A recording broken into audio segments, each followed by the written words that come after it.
Hey, what's going on out there, folks? Rooster here in Tennessee with another video for you. Today we're looking at a Maverick 250. These were made by D A Amplifiers out of Scottsbluff, Nebraska, I believe, back in the day. They also made the Phantom. The most probably popular tube amp they made was the Phantom, the gray one, and the tan one. PDX 400s and all that jazz, DNA Raider, DNA Hawk, and of course the Maverick was another very popular one. And I think the largest amp they made was called a Warrior, which was a big pile of 6 LQ6s, and it was a two-piece deal, if I recall. But the Maverick, out of the DNA amps, is probably my favorite. I've owned several DNA amps, and seems like the Maverick 250 gives the least amount of problems.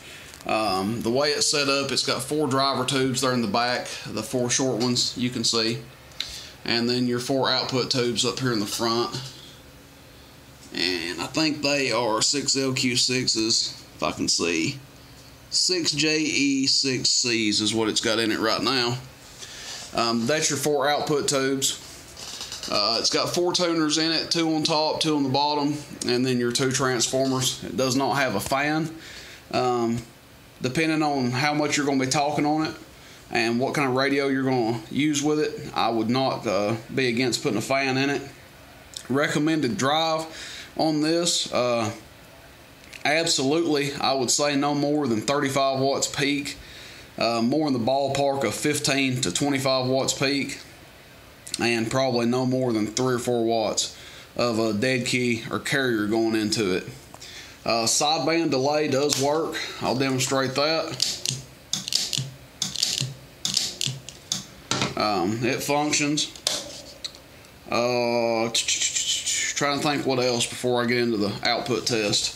Here's the case, the cabinet. I've got it off of it. It's missing the screws. That's not really a big deal. Anybody can put whatever screws they want to in it. The cabinet's not as good a condition as the amp itself, the face of the amp and the inside of the amp. The cabinet could use a good wipe down, probably use some 409 on it, and it would come pretty clean. We're going to do an output test on this real quick. I'll just give you a heads up. I don't think the tubes are 100% in it, but you be the judge of that. I've owned several Maverick 250s, and I've seen them do anywhere from 400 watts, 350 watts with weaker tubes, all the way up to 600 or 700 watts peak, and you may even get some do more than that with hotter tubes on them. But that's about what I see out of them. I don't think our meters on the front are functioning. Relays chattering. Didn't have our carrier high enough. If you don't have your carrier high enough on one of these, they will chatter. The relays will chatter on them. And this one's not been used a lot, but if you don't have a high enough carrier, they will chatter a little bit. You can see it's not chattering now.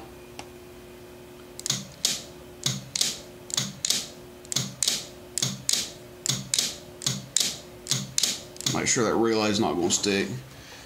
Meters on the front aren't working. That's kind of common on these. That's one of the things that happens with them. Meters will go out, but let's test it and see what we're doing over here. 500 watt slug, 500 watt scale. Hello, Ken 100. Audio. Pulling forward to about 110 average on the middle scale. We'll go to peak. Audio, just passing 400. Hello, audio. Audio,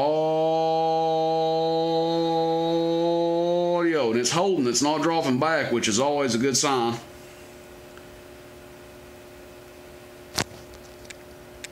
Audio.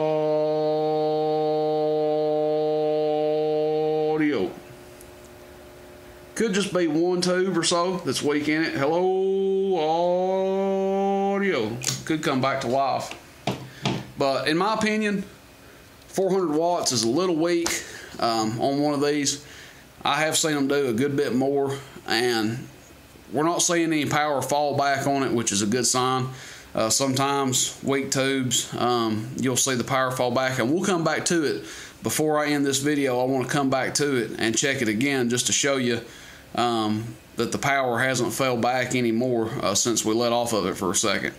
A lot of times with weak tubes, they'll either fall back while you're talking on it, or they will fall back when the tubes cool down a little bit. Like, let's say we're doing 500 watts, 400 watts, and then we let it cool down a little bit and come back to it, and it's doing 300 watts. But after talking on it for a second, it comes back up. I've seen it do both ways with weak tubes.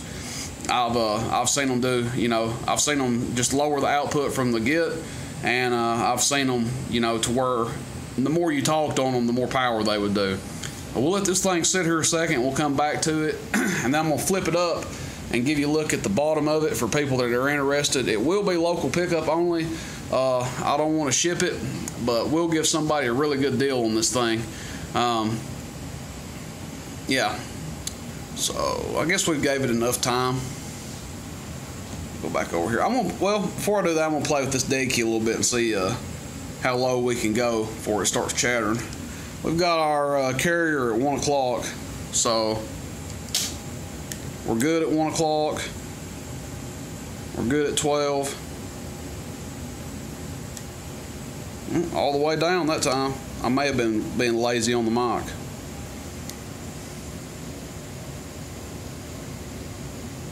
We'll go all the way up to 100 watts. I wouldn't key any more than 100 watts out of this, personally. Let's turn her peak kit on. See if she's still holding up. Hello, audio, audio, audio, audio, audio, audio. Still holding 400 watts. Alright, I'm going to pause this video. I'm going to turn this thing up on its bottom, give you guys an inside shot of the bottom, and see what you think about that. I'll be right back. Alright, here we go. We got looking at the bottom side of it here, and you can see it's been well taken care of. Looks like it's had some new caps put in it at one time or another. And that coax may be new, I'm not sure, but I don't remember what coax they came out with on the inside of them. But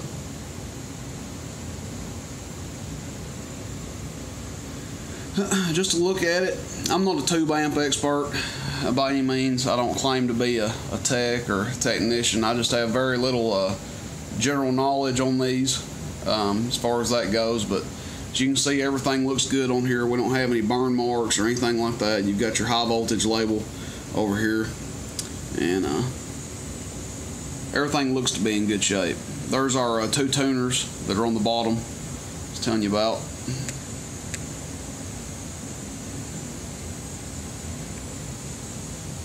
Tube sockets.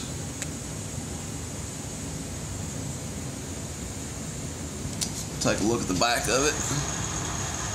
It is multi-banded, which now that I think about it, might be a reason that the output's a little bit lower. I think the band switch is still functional on this thing, which I believe if you bypass that, you'll see more power out of it. But for whoever gets it, I'll say, you be the judge on that. Know that it could have weak tubes in it, and it could be because the band switch is still functional. But there it is, Maverick 250. It is for sale, guys. If you're interested in it, let me know. It'll be for local pickup only, so keep that in mind. I do not want to ship it at all. I just don't want to. There's just too many risks in shipping this old stuff, and would prefer just to sell it locally. All right, you guys have a good one. And questions, comments, complaints, text me 423-299-3535. Hope you guys have a good one, and enjoy the hobby.